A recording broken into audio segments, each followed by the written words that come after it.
देखो last lecture में हम लोगों ने टॉपलिंग ऑफ बॉडीज स्टार्ट किया था, और अगेन ये जो फिनोमेना है ये टॉर्क से ही रिलेटेड है। ठीक है, मतलब क्या है कि जब बॉडी के ऊपर कोई भी फोर्स नहीं लग रहा है हॉरिजॉन्टल डायरेक्शन में, तो उसके बॉटम पे लगने वाला जो नॉर्मल है, ये जो देख रहे हो, ये यूनिफॉर्मली डिस्ट्रीब्यूटेड है पूरे सरफेस पे। लेकिन जब हम इसके ऊपर कोई एक्स्ट्रा फोर्स लगाते हैं तो इस नॉर्मल का डिस्ट्रीब्यूशन बदल गया। देखो ध्यान से, तो अब नॉर्मल का डिस्ट्रीब्यूशन बदलने से क्या हुआ कि जो नॉर्मल पहले सेंटर ऑफ मास से पास हो रहा था, अब वो नॉर्मल जो है सेंटर ऑफ मास से थोड़ा दूर से पास हो रहा है, जिसकी वजह से ये नॉर्मल सेंटर ऑफ मास के अबाउट एंटी क्लॉकवाइज टॉर्क दे रहा है।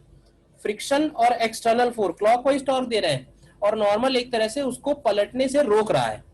बट ये नॉर्मल कब तक रोक सकता है भाई? ये जो एक्स है, जितना एक्स ये शिफ्ट हुआ है, ये बढ़ते बढ़ते बढ़ते क्या हो सकता है? तो भाई बढ़ते बढ़ते सिचुएशन ये आ सकती है कि यहाँ पे लगने लगे पी पॉइंट पे।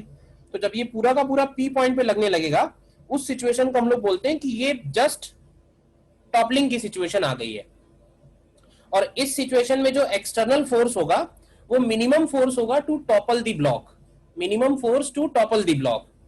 और उस कंडीशन में अगर हम फ्रिक्शन को एफ के बराबर करते हैं, क्योंकि फ्रिक्शन और एफ बराबर होंगे, तो उससे जो कोफिशिएंट निकल के आएगा वो मिनिमम कोफिशिएंट होगा, so that toppling occurs before slipping. मतलब स्लिपिंग नहीं हो, स्लिपिंग के पहले टॉपलिंग हो। ठीक है, तो कॉन्सेप्ट थी समझना है इसमें। बाकी आगे कुछ एग्जांपल्स और करते हैं इसमें, तो बताना फिर आप लोग। देखो सर करो। इसमें एक डाउट है आप बोलिए। ऊपर वाले पॉइंट में। सर इसमें जब एफ एक्स मैक्सिमम होंगे तब कैपिटल एफ मिनिमम होगा, हाँ, तो सर ये म्यू मिनिमम कैसे हो गया जब एफ एक्स मैक्सिमम है? ये समझ में नहीं आ रहा। मतलब म्यू इससे ज्यादा भी हो सकता है, और उस कंडीशन में तो फिर से टॉपल कर जाएगी ना बॉडी। बेटा ज्यादा में तो प्रॉब्लम ही नहीं है ना, मिनिमम कोफिशिएंट ऑफ फ्रिक्शन निकालना है जिससे कि वो स्लिप ना हो।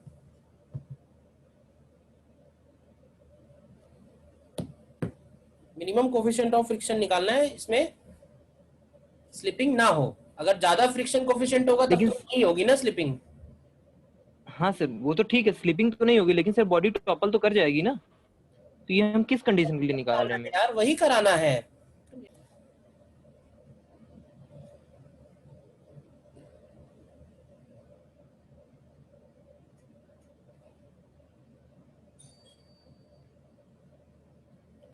सपोज ये एक ब्लॉक है, फिर से वही ब्लॉक है, एम मास, ए विड्थ है, बी इसका हाइट है। ठीक है, और ये रफ इंक्लाइन प्लेन दिया हुआ है। हमें इसमें फाइन करना है, फाइन ए पार्ट में theta max such that block does not topple, और बी पार्ट में mu minimum such that toppling occurs before slipping. Mu minimum such that toppling occurs before slipping.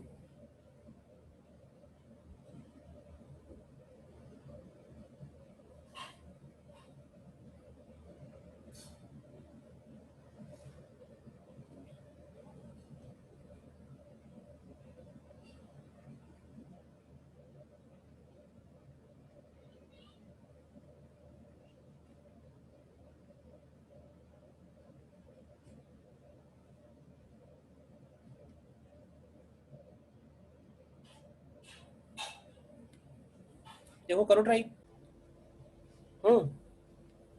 देखो इसमें सबसे पहले तुम्हें ये विजुअलाइज करना है कि टॉपलिंग नहीं होने देने के लिए थीटा मैक्स पूछा हुआ है, तो इसका मतलब है क्रिटिकल सिचुएशन में पहुंच जाना है। क्रिटिकल सिचुएशन वो होगी जहां पे बस बोलेंगे कि अब टॉपलिंग होने ही वाली है।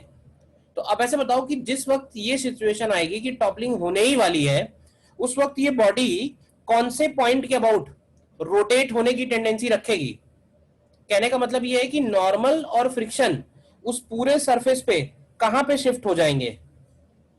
लोअर मोस्ट पॉइंट पे या अपर मोस्ट पॉइंट पे? क्यों भाई? Lower most. Most point.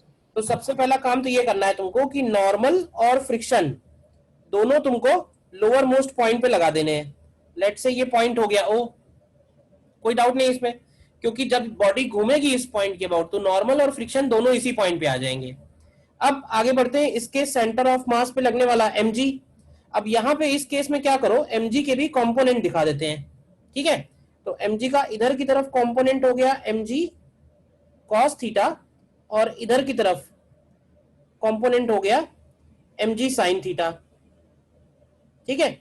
अब जरा ये बताओ पॉइंट ओ के अबाउट, ध्यान से बताना, पॉइंट ओ के अबाउट mg cos थीटा का टॉर्क कैसा है, क्लॉकवाइज या anti clockwise?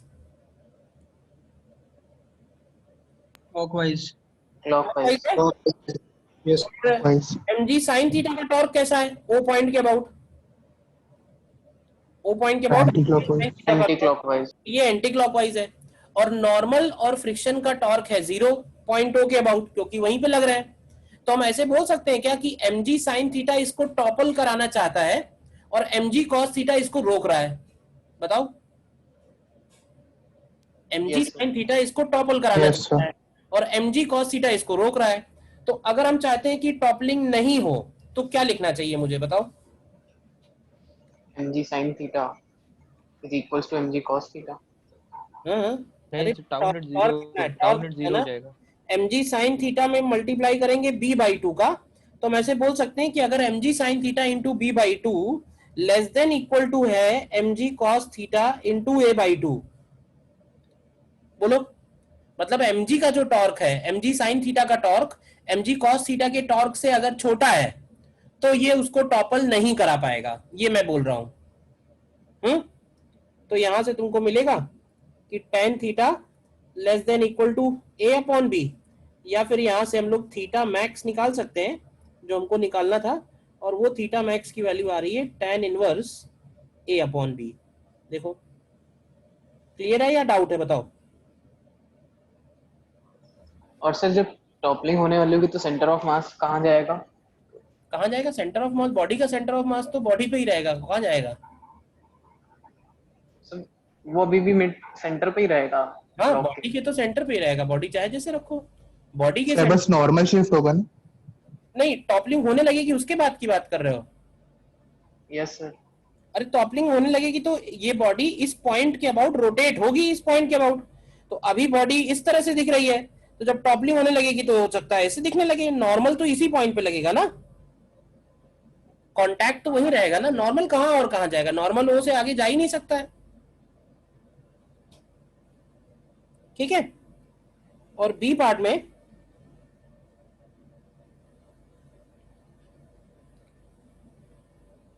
Body slips down when mu less than equal to tan theta. क्यों भाई? जब म्यू की वैल्यू tan थीटा से छोटी हो तो हमको क्या बोलना चाहिए कि कम से कम कितना म्यू लें जिससे टॉपलिंग पहले हो और स्लिपिंग नहीं हो? बताओ। तो हम ऐसे बोल सकते हैं कि म्यू जो है वो tan थीटा से बड़ा होना चाहिए for toppling before slipping, toppling before slipping. तो हम ऐसे बोल सकते हैं mu greater than tan theta होना चाहिए। तो यहां से म्यू का मिनिमम वैल्यू tan थीटा हम लोगों ने निकाला ही, a अपॉन बी आ रहा है।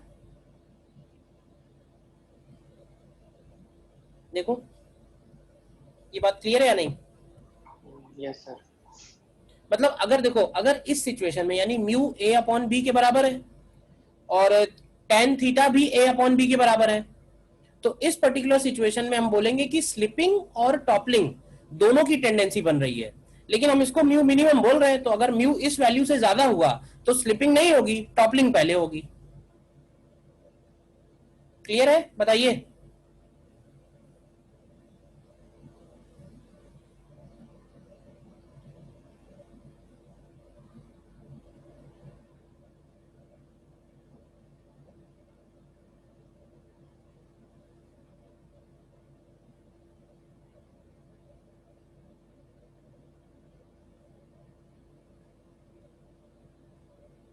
नेक्स्ट देखो,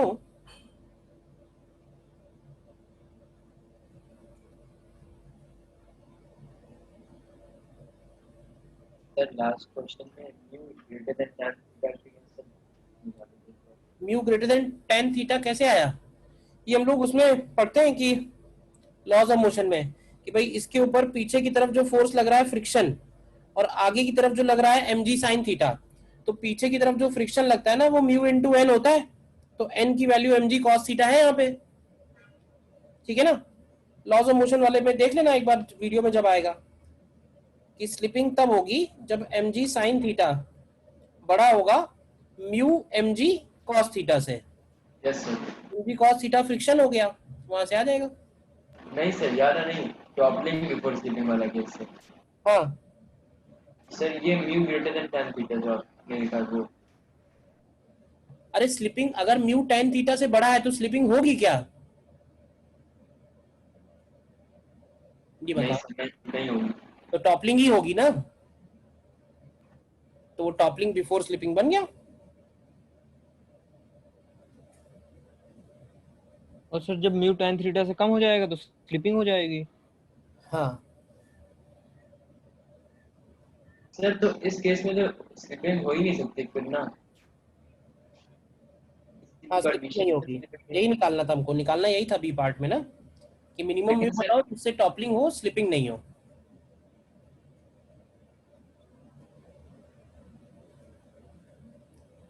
म्यू अगर ए बाई बी से ज्यादा है, समझना, तो टॉपलिंग होगी पहले, स्लिपिंग नहीं होगी, ये है मतलब।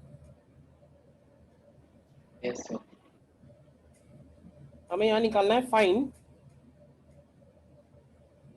Maximum acceleration A not such that cylinder does not topple.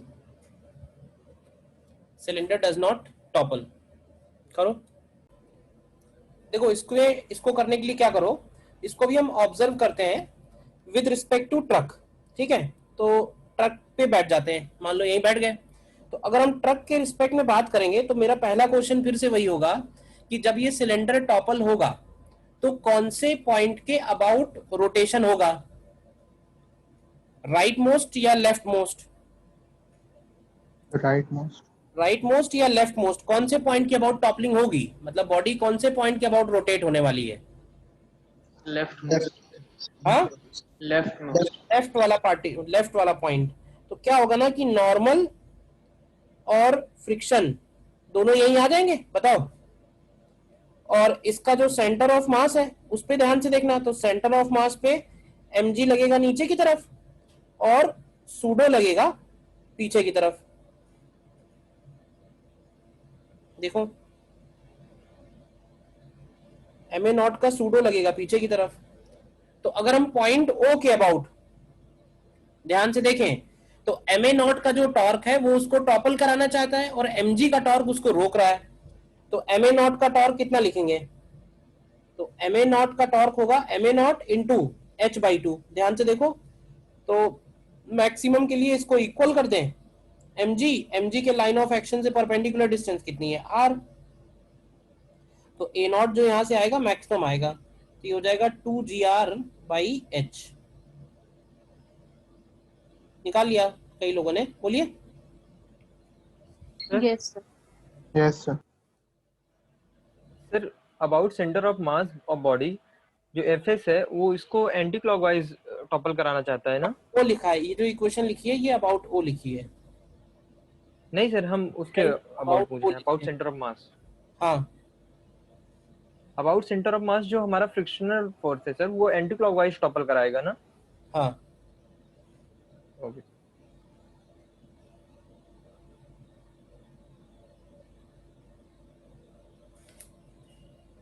चलिए क्वेश्चन में ना देने के होते हुए भी हम लोग एफएस लगा रहे हैं ट्रांसलेशनल इक्विलिब्रियम के लिए। एफएस तो लगेगा ही। एमएन ट्रांसलेशनल इक्विलिब्रियम के लिए ना एमएन नॉट एफएस को इक्वल करेगा। हाँ हाँ उसके ऊपर रेस्ट पे रखा हुआ है ना। यस। मतलब तुम ये कह रहे हो यहाँ रफ नहीं दिया, हाँ रफ लिख लो। वो अंडरस्टूड है खैर वैसे, ठीक है ना। मतलब एग्जाम में भी ऐसे भी आ सकता है सर, बिना रफ लिखे? बिल्कुल बिल्कुल बेटा।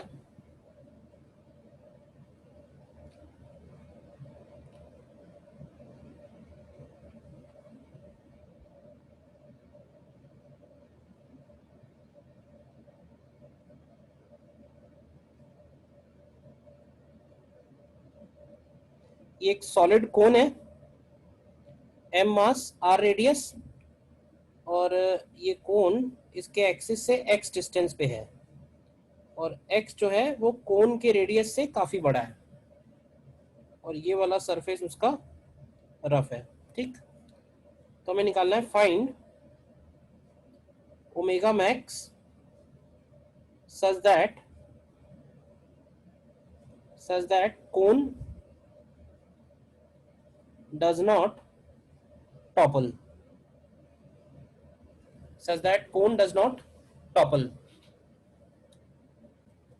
इसमें कोन का हाइट भी h ले लेना, कोन का हाइट दिया होगा। यहाँ पे भी देखो सिचुएशन एकदम सेम ही है, मतलब सेम टाइप के क्वेश्चन चल रहे हैं, कुछ और चेंज कुछ हो ही नहीं रहा है एक तरह से। तो यहाँ पे जब टॉपलिंग होगी तो सबसे पहले तुमको थोड़ा यही सोचना है कि टॉपलिंग में ये जो कोन है ये कौन से पॉइंट के अबाउट रोटेट होने वाला है। तो वो ये वाला पॉइंट होगा P, मतलब बाहर की तरफ पलटेगा ये। तो जब ये बाहर की तरफ पलटेगा तो पॉइंट P के अबाउट रोटेट होगा। तो इसके ऊपर नॉर्मल और फ्रिक्शन दोनों तुम्हें इसी पॉइंट पे लगा देने हैं, इसमें तो कोई डाउट ही नहीं है।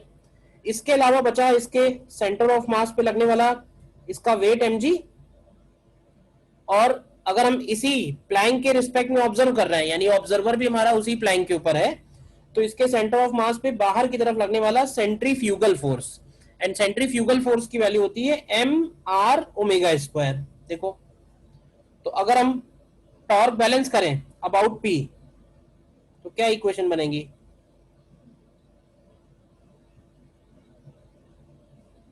बैलेंसिंग टॉर्क्स अबाउट P, तो अबाउट P अगर तुम देखोगे तो mg का टॉर्क होगा mg इंटू कैपिटल R, और सेंट्रीफ्यूगल का टॉर्क होगा mx⍵² इंटू, अब ये हाइट हमको मालूम है कितनी हाइट होती है सेंटर ऑफ मास की, h/4, तो ये हो जाएगा h/4। तो यहाँ से ओमेगा का मैक्सिमम वैल्यू आएगा ये, तो ये आएगा अंडर रूट ऑफ कितना आ रहा है 4gr upon h into x हो रहा है, 4 ऊपर आ रहा है इसमें तो, क्यों भाई? यस सर, यही है। क्लियर है? बताओ, सारे क्वेश्चन सिमिलर क्वेश्चन है सारे के सारे। हाँ बताइए श्रीवेन, क्या पूछ रहे हैं? सर यहाँ पे ये जो x ग्रेटर देन मतलब वेरी ग्रेटर देन r दिया है, इसका क्या सिग्निफिकेंस हुआ? बेटा इसका सिग्निफिकेंस ये हुआ कि ये जो सेंट्रीफ्यूगल फोर्स है ना mx⍵², अब इसका देखा जाए तो इसके इसके सारे पॉइंट्स अलग अलग रेडियस में होंगे ना, मतलब कोन का यस जो सर। हर एक पॉइंट होगा वो अलग अलग रेडियस में होगा, तो उन सबके हाँ ऊपर यस सर। अलग अलग सेंट्रीफ्यूगल लग रहा होगा, तो उन सबका जो टॉर्क होगा ना वो डिफरेंट आएगा, उसको हम सेंटर ऑफ मास पे एज्यूम करके नहीं ले सकते हैं। लेकिन अगर ये कंडीशन दी हुई है तो हम एज्यूम कर सकते हैं, यानी कोन बहुत छोटा है, और इतना छोटा है कि उतनी बात को हम निगलेक्ट मान ले रहे हैं। यस सर, ठीक है सर। सर अगर ना हो तो इंटीग्रेट करेंगे? ना हो तो कोन के केस में थोड़ा डिफिकल्ट होगा, रॉड वॉट के केस में इंटीग्रेट करके निकाल सकते हैं टॉर्क। ठीक है, अब इसमें एक दो पॉइंट और इसी से रिलेटेड है, टॉपलिंग भी ऑलमोस्ट बताने वाली बातें इतनी है। तो इसमें एक छोटा सा थ्योरी पॉइंट है, वैसे तो एप्लीकेशन ही है, और इसमें लिखेंगे bending of a cyclist over a turn, bending of a cyclist over a turn. देखना है इसमें, जैसे मान लेते कि अगर हम एक साइक्लिस्ट की बात कर रहे हैं, ठीक है,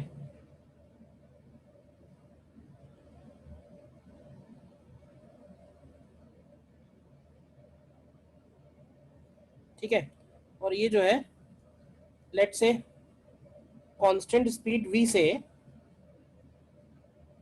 r रेडियस के सर्कुलर पाथ पे टर्न ले रहा है, ठीक है। तो क्या तुमने ये बात फील की है, साइकिल तो चलाई होगी सभी ने, कि जब भी टर्न होता है तो हमें अपनी साइकिल को ना थोड़ा वर्टिकल से टिल्ट करना पड़ता है, क्यों भाई? ये बात ऑब्जर्व की है? Yes sir. या Yes, फिर sir. तुमने जो रेसिंग होती है, बाइक की रेसिंग, उसमें तुमने देखा होगा, तो उसमें तो वो एकदम ही ऐसा लगता है कि टर्न जब आया तो वो एकदम ही लेट गए, दिखता है नहीं दिखता है, मतलब रोड से एकदम टच करने लगते हैं वो, Yes, sir. क्या Yes, करते sir. हैं जैसे वो रोड से टकरा नहीं जाए, मतलब इतना उनको बेंड करना पड़ता है। तो ये बेंडिंग क्यों है, ये बात हम लोगों को अभी समझनी है फिलहाल, ये बेंडिंग ऐसी क्यों हो रही है, ठीक है। तो देखो बेंडिंग क्यों है वो समझने के लिए हम एक काम करते हैं, पहले ये देखते हैं कि अगर बेंडिंग ना हो तो क्या होगा, ठीक है। तो मान लेते हैं कि अगर साइकिल हमारी एकदम स्ट्रेट है, वर्टिकल, ठीक है, तो जरा ये बताओगे कि ये जो पॉइंट है जो ग्राउंड के साथ कांटेक्ट में है, वहां पे कौन कौन से फोर्स होंगे? तो क्या बोल सकते हैं कि एक तो नॉर्मल फोर्स होगा इधर, और क्या एक फ्रिक्शन लगेगा, और फ्रिक्शन किधर की तरफ लगता है, याद है टर्न के दौरान जब टर्न लेते हैं तो फ्रिक्शन किधर लगता है, जब टर्न लेते हैं ना सर्कुलर टर्न, तो फ्रिक्शन सेंट्रीपिटल फोर्स प्रोवाइड करता है, और सेंट्रीपिटल फोर्स प्रोवाइड करने की वजह से वो टुवर्ड सेंटर लगता है, यानी फ्रिक्शन का डायरेक्शन हो गया इधर की तरफ, ये जो मैंने डायग्राम में दिखाया है। और कौन कौन से फोर्स है, और इसके ऊपर mg है, और अगर हम इसी के फ्रेम में बात करेंगे तो इसके ऊपर मान लेते हैं कि एक सेंट्रीफ्यूगल भी लगा दो, तो सेंट्रीफ्यूगल की वैल्यू हो गई m r ओमेगा स्क्वायर, या इसको लिख सकते हैं m v square by r। ये फोर्सेस हैं इसके ऊपर, देखो ध्यान से। अब अगर तुम अबाउट सेंटर ऑफ मास, ध्यान से देखो, about centre of mass torque बताओ, तो about centre of mass mg का टॉर्क कितना होगा? Zero, clockwise, anti clockwise, about centre of mass mg का टॉर्क बताइए भाई। About centre of mass Zero. का टॉर्क जीरो होगा। Zero. About centre of mass centrifugal का torque, about centre of mass centrifugal का भी जीरो। अच्छा, about Zero. Centre of mass normal का टॉर्क, So वो भी 0. वो भी जीरो है। And about centre of mass FS का torque, anti clockwise. Anti clockwise आएगा। और क्या कोई फोर्स ऐसा प्रेजेंट है जो एफएस के टॉर्क को बैलेंस कर पाए? क्यों भाई? नहीं है, नहीं है. नहीं है। तो No, अगर ऐसा हुआ तो क्या होगा? तो 100% रोटेशन हो जाएगा इस डायरेक्शन में, ठीक है ना। तो ये बात तो समझ में आई पहले डायग्राम में कि if cyclist does not bend, it will topple,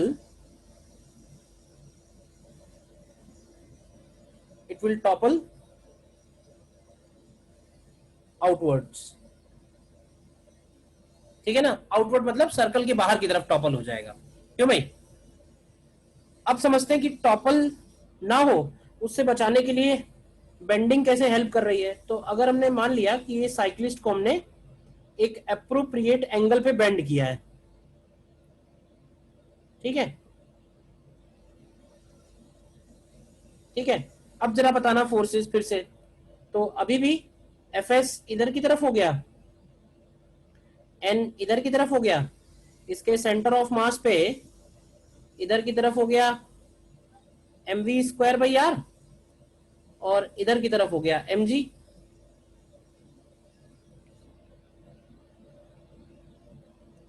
इधर की तरफ हो गया mg।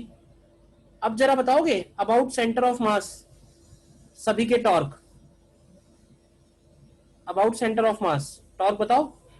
तो अबाउट सेंटर ऑफ मास अब तुम देखोगे तो F का जो एंटी क्लॉकवाइज टॉर्क था, सॉरी क्लॉकवाइज टॉर्क, क्या वो N का एंटी क्लॉकवाइज टॉर्क बैलेंस कर सकता है या नहीं है? बेंडिंग होने से क्या बेनिफिट हुआ? तो ये जो F का क्लॉकवाइज टॉर्क है, इसको N का anti clockwise torque about centre of mass balance कर सकता है। और ऐसा नहीं कि कोई भी एंगल पे बेंड हो जाए तो काम चल जाएगा, एक हमें फिक्स एंगल पे ही बेंड होना पड़ेगा। तो मान लेते हैं कि इसका सेंटर ऑफ मास यहाँ से h हाइट पे है, तो जरा बताओगे about centre of mass balancing equation क्या बनाओगे? About centre of mass n का टॉर्क कितना लिखेंगे? देखो टॉर्क अबाउट सेंटर ऑफ मास लिखो या अबाउट पी लिख दो, अबाउट पी लिख दो, अबाउट पी ज्यादा आसान है क्योंकि हमें एफएस और नॉर्मल का टॉर्क नहीं लिखना पड़ेगा। तो अबाउट पी एमजी का टॉर्क कितना है बताओ जरा ध्यान से। एमजी का टॉर्क आएगा एमजी इंटू एमजी के लाइन से परपेंडिकुलर डिस्टेंस, यानी ये वाला डिस्टेंस, तो ये डिस्टेंस आएगा एच साइन थीटा, देख लो ध्यान से। और इसको हमें इक्वल करना है mv square by r, mv by square by r के परपेंडिकुलर, यानी परपेंडिकुलर डिस्टेंस हो गया एच कॉस थीटा। तो यहां से तुम्हें टेन थीटा की वैल्यू मिलेगी v square upon g into r. यानी ऐसा नहीं है कि किसी भी एंगल पे बेंड हो जाएंगे तो काम चल जाएगा। एक फिक्स वेलोसिटी पे, फिक्स रेडियस पे एक फिक्स एंगल निकल के आ रहा है, तो इतने एंगल पे ही बेंड होना पड़ेगा। इससे ज्यादा बेंड हो गए तो इधर ही टॉपलिंग हो जाएगी, इससे कम बेंड हो गए तो आउटवर्ड टॉपलिंग होगी। एग्जैक्टली यही एंगल मेंटेन करना होगा। बात समझ आई क्यों भाई? बट सर एग्जैक्ट तो होता नहीं है सर, कम ज्यादा तो हो ही जाता है। हाँ तो वो एंगल एग्जैक्ट, तुम्हारी साइकिल भी कहाँ एग्जैक्ट स्पीड पे चलती है, सब कम ज्यादा होता रहता है, वो एक्सपीरियंस के हिसाब से एडजस्ट होता रहता है, ठीक है ना। बट अगर तुम उनको देखो, अगर रेसिंग ट्रैक पे अगर देखोगे बाइक को, तो वो एकदम बिल्कुल एंगल उनका मेंटेन रहता है क्योंकि उनकी स्पीड उस वक्त कांस्टेंट होती है, ट्रैक वैसा होता है। अब तुम साइकिल जो है ऐसे ही उबड़ खाबड़ में चलाते हो तो वहां थोड़े ना कोई ज्यादा फर्क पता चलेगा। अगर तुमको ये एंगल मेजर ही करना है तो तुम्हें प्रॉपर ट्रैक पे जाना पड़ेगा। वो सब बातें छोड़ दो, इसको ध्यान रखो, ध्यान रहेगा। बताओ, बोलिए, क्लियर है ये बात? और दूसरा एक पॉइंट और है इसमें, दूसरा पॉइंट है turning of a four wheeler on a horizontal road. Sir हाँ बोलिए। सर ये आप एफएस टुवर्ड सेंटर ले रहे हैं, नॉन बैंक रोड के लिए सब डिराइव करेंगे बस? हाँ ये सब नॉन बैंक रोड के लिए ही है, हॉरिजॉन्टल रोड के लिए ही है, ठीक है ना, हॉरिजॉन्टल रोड के लिए ही है। Yes sir. Turning of a four wheeler on a horizontal track. अब जरा इसमें देखो कि अगर फोर व्हीलर है तो उसमें क्या फर्क पड़ेगा। तो ये जो मैंने बनाया हुआ है ये एक तरह से बोल सकता हूं मैं कि इसका बैक साइड है, ठीक है ना, इस तरह से। और ये व्हीकल भी जो है वो v स्पीड से, कांस्टेंट स्पीड से टर्न पे मुड़ रही है। अब देखो अगर ये फोर व्हीलर है तो यहाँ पे क्या होगा कि फोर व्हीलर के केस में हम ऐसे बोल सकते हैं कि भाई इसके ऊपर mg इधर की तरफ हो गया। अब तुम ध्यान से देखो तो क्या इस पे दोनों साइड से नॉर्मल लगेंगे, क्यों भाई? इसमें दोनों साइड से नॉर्मल होंगे और दोनों साइड पे फ्रिक्शन भी होंगे, fs1 और fs2। बोलो, दोनों साइड पे नॉर्मल होंगे, मतलब एक साइड के दोनों टायर्स का नॉर्मल n1 है, एक साइड के दोनों टायर्स का नॉर्मल n2 है, और दोनों साइड के टायर से जो टोटल फ्रिक्शन है टुवर्ड सेंटर उसको मैंने लिया है fs1 fs2। अब जरा इस डायग्राम को ही देख के बताना मुझे, about centre of mass, about centre of मास। तो जरा बताओ कि about centre of mass n1 का टॉर्क कैसा होगा, क्लॉकवाइज एंटी क्लॉकवाइज क्या होगा? Anti clockwise. n1 का टॉर्क क्लॉकवाइज होगा। क्लॉकवाइज है, यस। ठीक है। हाँ और क्लॉकवाइज बताना fs1 का टॉर्क कैसा है? क्लॉकवाइज। Clockwise. Torque clockwise. अच्छा, fs2 का टॉर्क कैसा है? क्लॉकवाइज। fs2 भी क्लॉकवाइज है। और n2 का टॉर्क कैसा है? Anti clockwise. Anti clockwise. ठीक है। अच्छा, एक कुछ रिलेशन तो हमेशा होल्ड करेंगे और वो ये कि n1 प्लस n2 जो है वो mg के बराबर होगा, और fs1 प्लस fs2 जो है वो mv स्क्वायर बाई आर के बराबर होगा। fs1 और fs2 का जो सम है वो mv स्क्वायर बाई आर के बराबर होगा। अब मुझे ये बताओ, क्या ऐसे बोल सकते हैं कि ये तीनों टॉर्क एक डायरेक्शन में है, यानी ये तीनों सपोर्ट कर रहे हैं, और ये एक अकेला है जो इन तीनों का मुकाबला कर रहा है। भाई अगर मान ले कि बॉडी टॉपल नहीं हो रही है, तो बॉडी टॉपल नहीं होने का मतलब ये कि टॉर्क उसके ऊपर बैलेंस है। तो टॉर्क बैलेंस कैसे बनेंगे? जब इन तीनों का टॉर्क मिलके क्या N2 के टॉर्क को बैलेंस करे। तो ये बताओगे कि N1 और N2 में बड़ा कौन होगा? क्यों भाई? N2 हाँ, N2 N2 बड़ा होगा। N2 बड़ा होगा, ये ध्यान रखना। Hence N2 is always greater than N1। तो ये लाइन क्लियर है? कैसे आई निकल के? N2 मतलब कौन से साइड का टायर ज्यादा कांटेक्ट में है रोड के, या अगर हमने मान लो लेफ्ट टर्न ले लिया है तो व्हीकल का कौन सा साइड उठेगा टॉपलिंग के केस में? क्यों भाई? अगर लेफ्ट टर्न लिया है तो कौन सा साइड उठेगा? लेफ्ट हैंड लिया, राइट साइड उठेगा। अरे नहीं भाई, N2 तो बड़ा है ना N1 से। N2 बड़ा है लेकिन N1 से। सर वो तो उस वजह से है ना, क्योंकि कार स्टेबल है, हमारी कार टॉपल नहीं कर रही है। हाँ, तो टॉपल जब होना लेकिन कुछ होगी तो सबसे पहले कौन सा नॉर्मल जीरो होगा? N1 जीरो होगा कि N2 जीरो होगा? N1 होगा, क्योंकि N1 वहां पर होगा। FS1 और FS2 सपोर्टिंग है। ध्यान रखना ये बात कि लेफ्ट टर्न लेंगे अगर तो लेफ्ट साइड ही उठेगी पहले। बट सर प्रैक्टिकली तो लगता है कि राइट साइड उठ रही है। प्रैक्टिकली पहले चला के देख लो और एक्सपेरिमेंट कर लो। जब तुम्हारा एक्सपेरिमेंट सक्सेसफुल हो जाए और वापस आ जाओ तब पूछना डाउट ये। मतलब सर जो टायर राइट में है, यानी कि जहां पर FS2 लग रहा है, वो उस पॉइंट के अबाउट टॉपल होगी ना सर कार? हाँ, उस पॉइंट के अबाउट टॉपल होगी। हाँ यस सर। पीछे से देख रहे हैं ना बॉडी को, ठीक है ना?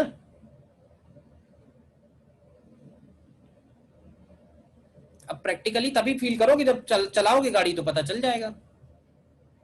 अरे सर एक चीज ये भी कह सकते हैं ना, जैसे आपने बताया था कि हाँ। जब हम टर्न लेंगे तो जो हॉरिजॉन्टल डिस्टेंस ज्यादा कवर साइड वाले व्हील्स ही होंगे, क्योंकि लेफ्ट तो ज्यादा कवर कर नहीं पाएंगे। आवाज नहीं आई बेटा आपकी। ठीक है, तो इसमें तुम ये बात लिख सकते हो कि when speed increases and vehicle is about to topple, then on taking left turn,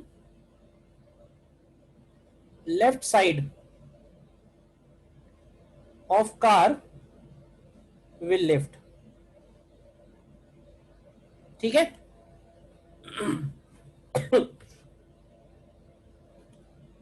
ठीक है ना?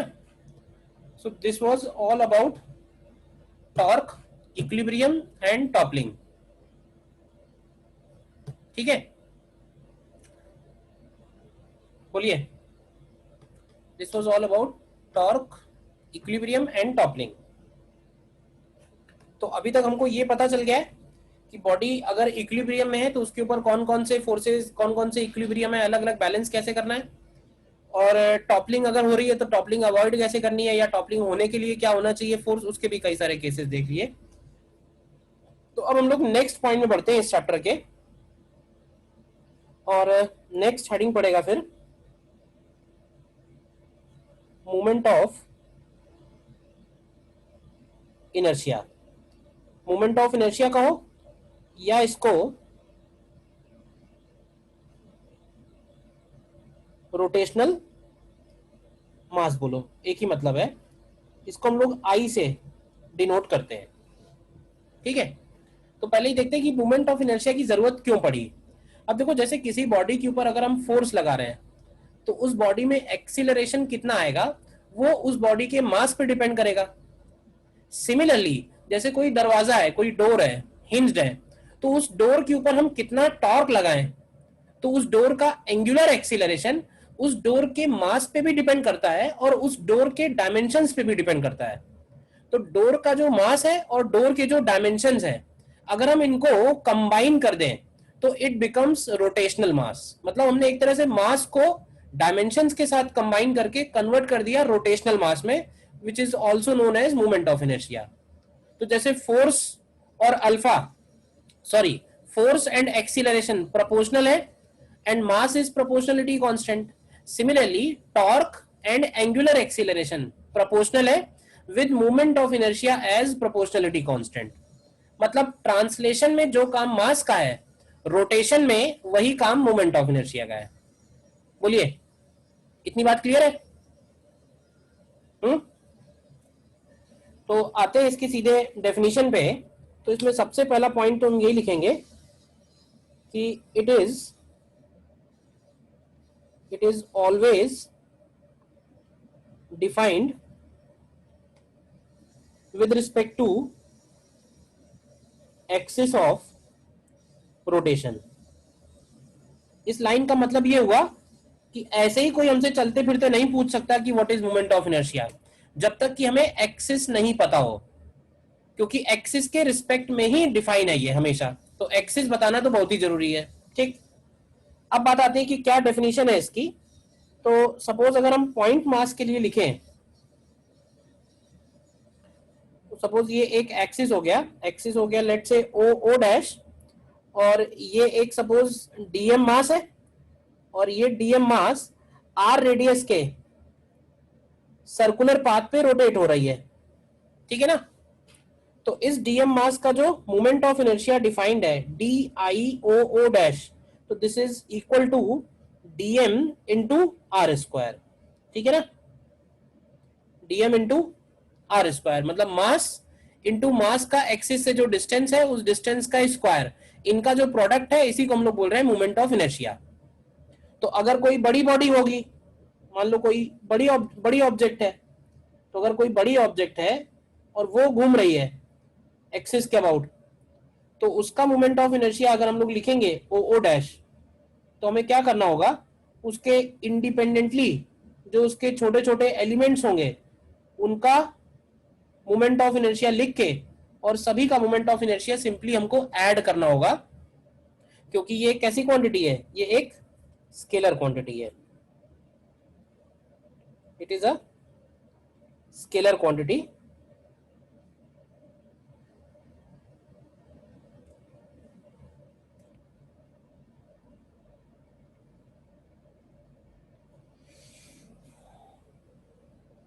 It is a scalar quantity. देखो, नोट करो इतना पहले यहां तक।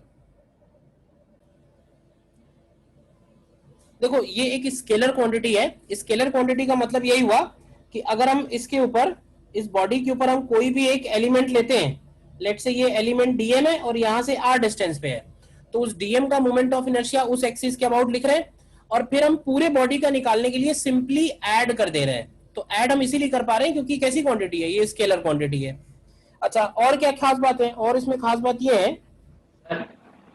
नीचे, हाँ बोलिए। सर इसमें आर स्क्वायर भी मल्टीप्लाई करा गया। हाँ,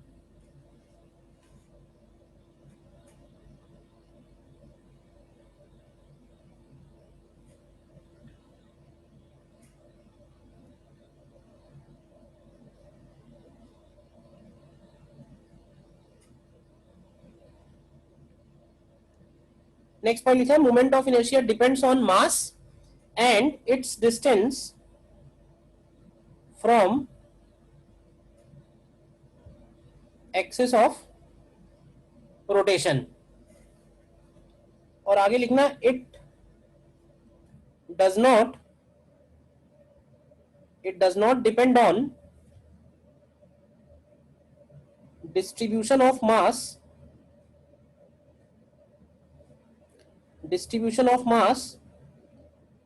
around the axis at fixed distance। क्या मतलब हुआ इस बात का, इसको हम एग्जांपल से समझते हैं। इसका मतलब ये है, जैसे मान लें कि हमारे पास एक हमने एक्सिस हो गया, ठीक है, और एक हमारे पास मास हो गया, एंड लेट से मास है m और एक्सिस है ओ ओ डैश, और ये जो मास है ये एक्सिस से आर डिस्टेंस पे है। क्यों भाई? तो जरा बताओगे कि इसका मोमेंट ऑफ इनर्शिया क्या बनेगा इस एक्सिस के अबाउट? क्यों भाई? आई ओ डैश क्या लिखोगे? Moment mr of square MR square. ठीक है, अच्छा ठीक है। देन दूसरा एग्जांपल। यार ये आर स्क्वायर क्यों बताइए?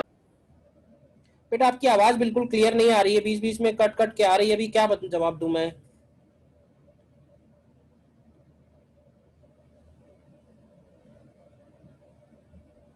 दूसरा एग्जांपल देखना।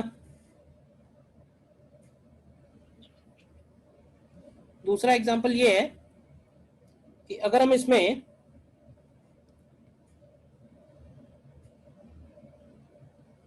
थोड़ा चेंज कर दें, और चेंज ये करें कि इसमें ये वाला मास m/3 कर दें और इधर एक मास रख दें r डिस्टेंस पे ही 2m/3, तो अब बताओगे कि इसका मोमेंट ऑफ इनर्शिया कितना होगा इस सिस्टम का?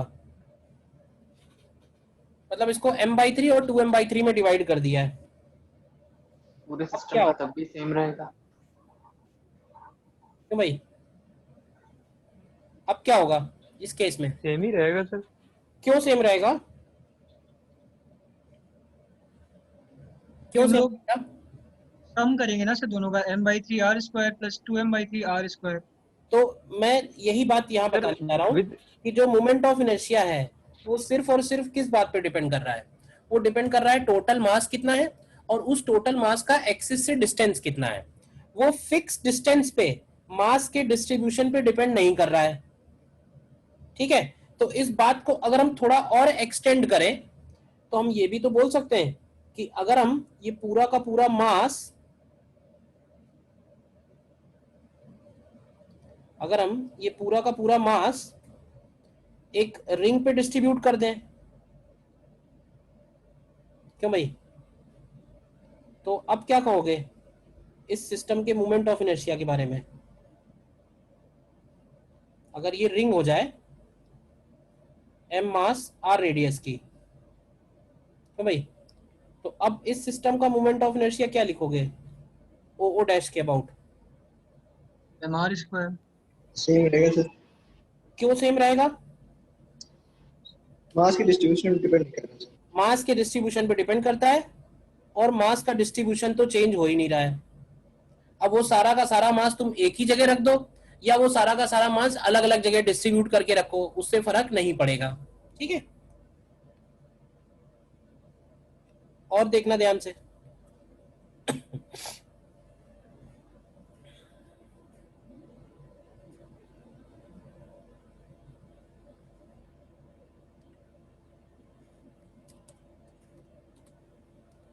और इसमें देखो एक बात ध्यान से, मान लो कि हम अगर ये सारा का सारा मास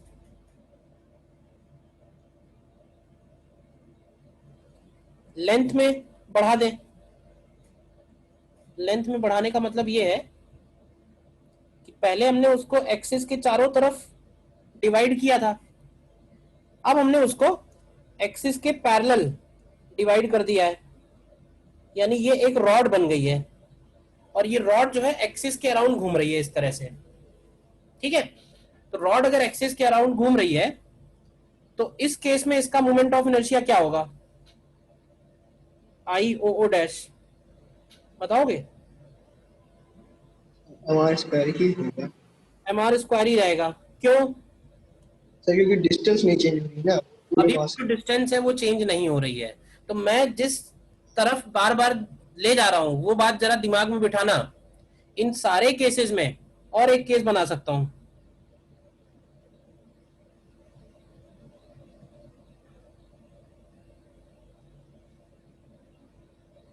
और एक केस बन सकता है इसमें। सपोज अगर एक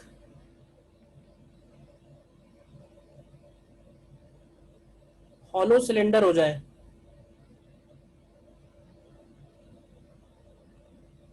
ये एक हॉलो सिलेंडर है जिसका m मास r रेडियस है और हाइट h है, तो इसका moment of inertia O dash के अबाउट क्या लिखेंगे बताओ? आई अबाउट ओ डैश क्या बनेगा? तो क्या ये भी mr² ही बनेगा? क्यों भाई? तुम्हें जो मेन बात समझनी है वो ये है कि इन सारे केस में मोमेंट ऑफ इनर्शिया सेम है। तो ऐसा क्यों हो रहा है? ऐसा इसलिए हो रहा है क्योंकि मोमेंट ऑफ इनर्शिया एक स्केलर क्वांटिटी है। वो इस बात पे डिपेंड नहीं करती है कि हमने मास को किस डायरेक्शन में रखा है, ऊपर रखा है, नीचे रखा है, उससे फर्क नहीं है। एक्सिस से डिस्टेंस क्या है। तो इन सारे केसेस में तुम ध्यान से देखो तो एक्सिस से डिस्टेंस सेम है। इस पॉइंट में किसी को डाउट है? बताइए, बोलिए।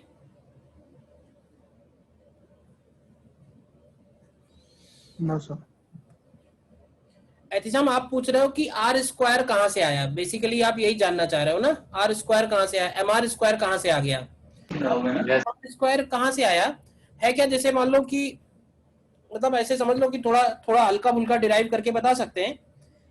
जैसे मान लो कि इस मास पे अगर हम कुछ फोर्स लगाएं और ये मास जो है सर्कल पे चल रहा हो, तो इस फोर्स का टॉर्क कितना लिखोगे? तो टॉर्क को लिखोगे F इंटू आर। क्यों भाई? अच्छा, इसका एक्सीलरेशन कितना होगा? तो इसका एक्सीलरेशन होगा F अपॉन m। तो इसका एंगुलर एक्सीलरेशन कितना होगा? तो एंगुलर एक्सीलरेशन होता है AT बाई आर। तो ये आ जाएगा F upon m into r. तो जब तुम टॉर्क में अल्फा से डिवाइड करोगे तो तुम्हें mr² मिल जाएगा। समझ में आई बात? मतलब मास क्या होता है? मास होता है ratio of force and acceleration. तो सिमिलरली मोमेंट ऑफ इनर्शिया क्या है? Moment of inertia ratio of torque and alpha. Yes, sir. Newton second law in translation, और इसको बोल देते हैं Newton second law in rotation. Newton second law ही है basically, but Newton second law in rotation, तो वहां से आ जाएगा। ठीक है ना? Yes, sir. तो देखो ये सारे एग्जांपल तो वो थे जिनमें mr² ही है। बढ़ते फिर कुछ और ऑब्जेक्ट्स की तरफ, जैसे कि एक रॉड लेते हैं m मास l लेंथ का, ठीक है, और इस रॉड के लिए हम लोग मोमेंट ऑफ इनर्शिया निकालते हैं, ठीक है, इसके एक एंड के अबाउट। तो क्या कहोगे, इस बार भी mr² होगा या अलग आएगा?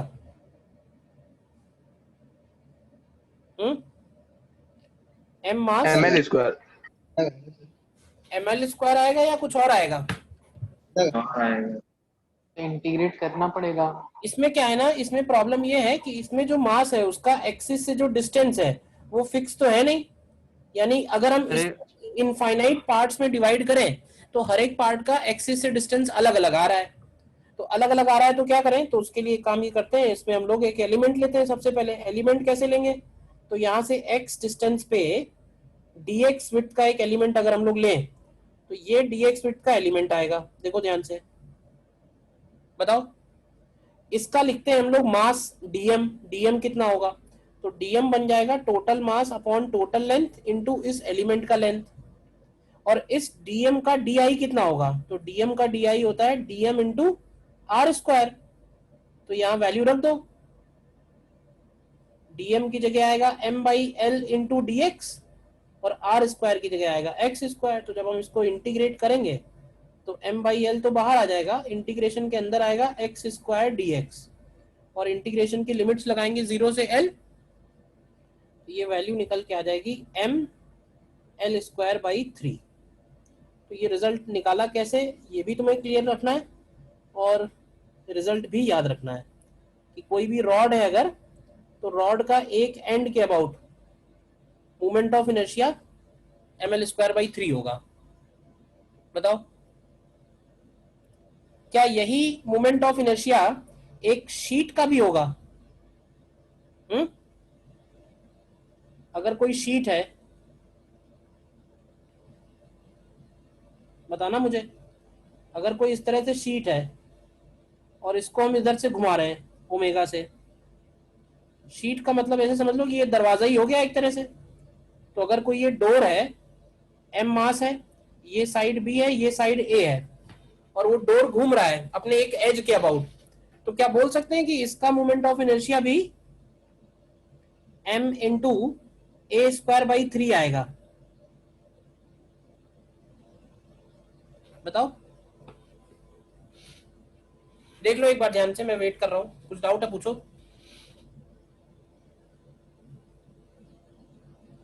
भाई जैसे ऐसे सोचो कि जैसे पॉइंट था, पॉइंट मास, ऊपर जो एग्जांपल बनाए हैं पांचों एग्जांपल, जैसे पॉइंट था, तो उस पॉइंट को हम अगर एक्सिस के पैरेलल खींच दें, पॉइंट को एक्सिस के पैरेलल खींच दें, तो क्या ये पॉइंट से रॉड बन जाएगा?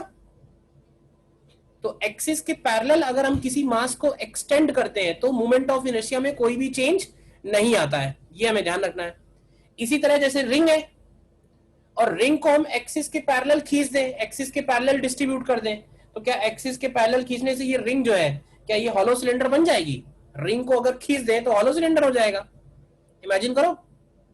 तो ठीक उसी तरह से अगर ये जो रॉड है, इस रॉड का जो पूरा मास है उसको हम एक्सिस के पैरेलल खींच दें, तो क्या ये रॉड एक शीट बन जाएगी? तो जो रॉड का मोमेंट ऑफ इनर्शिया है वही शीट का भी मोमेंट ऑफ इनर्शिया है।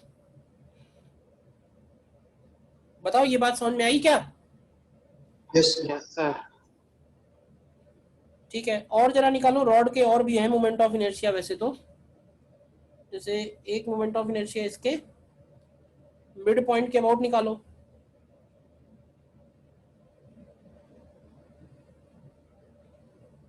रॉड के मिड पॉइंट के अबाउट अगर ये रॉड घूम रही है, निकालो अपने आप, तो निकाल सकते हो। ओ डैश, एक्सिस बताना बहुत जरूरी है, क्योंकि एक्सिस बदलेंगे तो मोमेंट ऑफ इनर्शिया भी बदल जाएगा।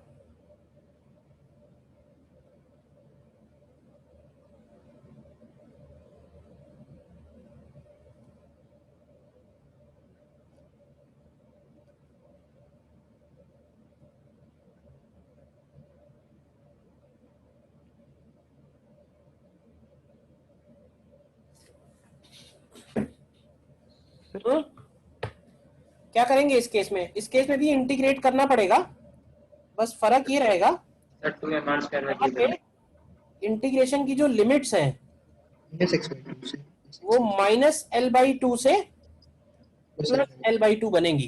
क्यों भाई? Limits sir. चेंज होंगी, सिर्फ लिमिट्स -L/2 से +L/2, तो ये ml square by 12 ml square by 12 आएगी। तो ये भी हमें याद रखना है, मोमेंट ऑफ इनर्शिया रॉड का उसके मिड पॉइंट के अबाउट। सर डायरेक्ट ऊपर वाले फार्मूले में रख देंगे तो आ जाएगा ना सर? डायरेक्ट ऊपर वाले फॉर्मूले में m/2 रखोगे ना, L/2 रखोगे, फिर हाँ, डबल हाँ, करके तुम्हें जो अच्छा लगे वो कर सकते हो, यही आना चाहिए बस।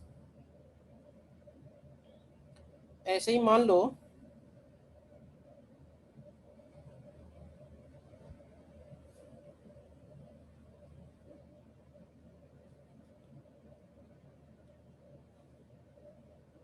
सपोज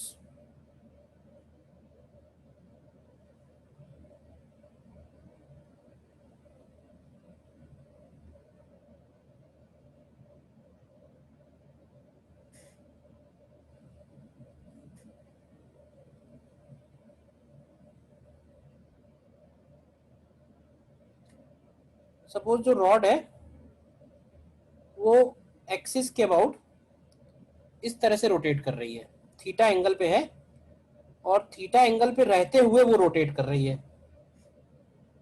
ठीक है, और ये उसका मिड पॉइंट है।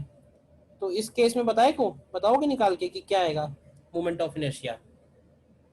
रोटेशन कैसे हो रहा है, क्लियर है ना? इस तरह से हो रहा होगा रोटेशन, कोन बनाते हुए, एक कोन ऊपर बन रहा है, एक कोन नीचे बन रहा है, डबल कोन स्ट्रक्चर है।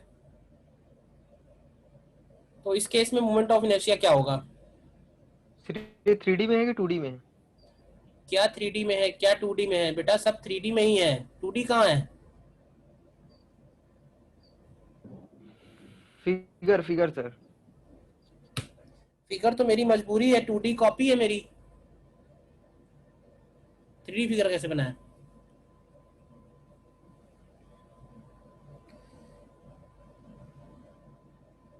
यहां पे भी हम इसी तरह से कर सकते हैं, x डिस्टेंस पे dx विड्थ का एक एलिमेंट अगर लेते हैं, ध्यान से देखना, तो इस एलिमेंट का जो मास है dm, वो तो बनेगा m/l इंटू डी एक्स, ठीक है।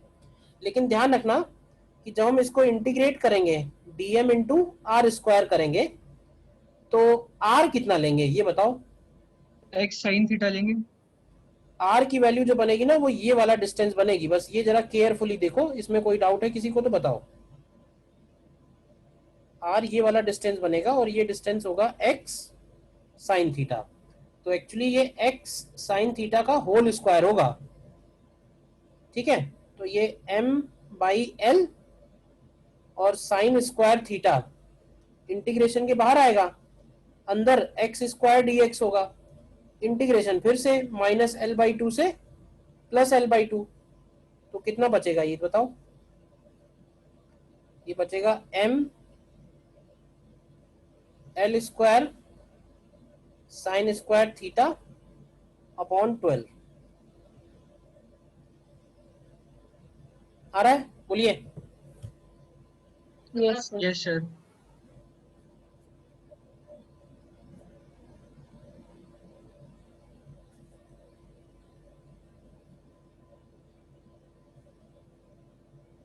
ठीक है, और निकालो। जैसे सपोज एक डिस्क है, m मास r रेडियस,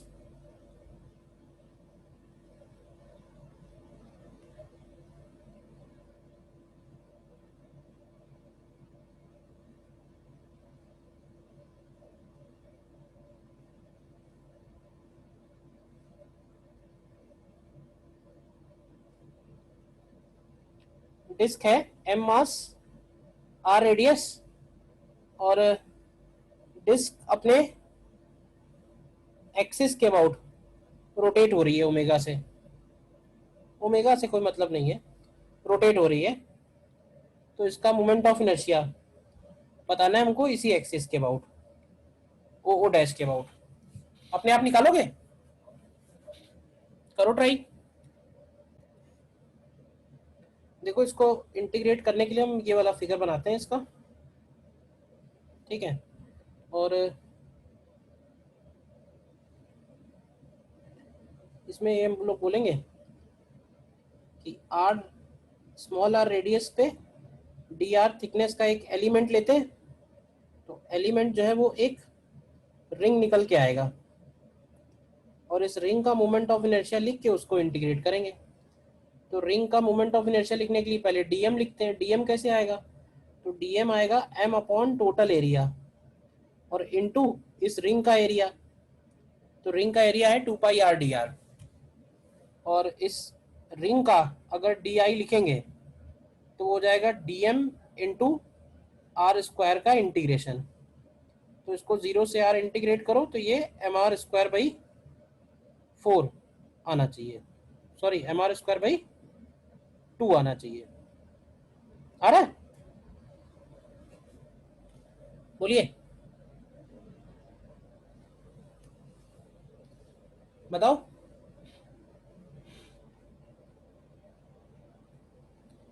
तो इसमें तुम्हें एक काम करना है अब आज, क्योंकि अब बहुत सारे तो हम लोग कर नहीं सकते, थोड़ा सा काम अगर तुम घर पे करो तो थोड़ा कम टाइम लगेगा। तो इसमें जैसे कि हॉलो स्फीयर का निकाल के प्रैक्टिस कर लेना। हॉलो स्फीयर का moment of inertia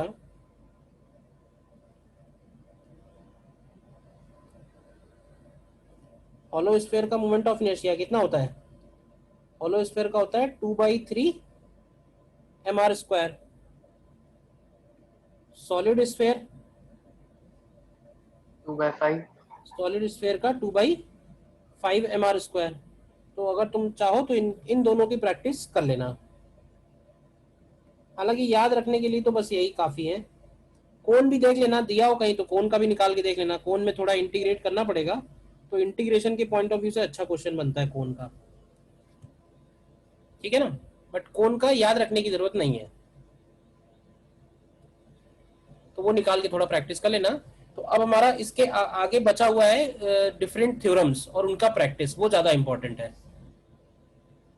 integration through integration उतना इंपॉर्टेंट नहीं है, बट यूजिंग थ्योरम्स जो हम डिफरेंट ऑब्जेक्ट्स का निकालेंगे वो ज्यादा इंपॉर्टेंट है। तो चलो फिर नेक्स्ट क्लास में करेंगे। बाकी आप इसका प्रैक्टिस कर लेना आप, using integration hollow sphere, solid sphere and cone, solid cone या होलो कोन? दोनों कर लेना भाई। ठीक है।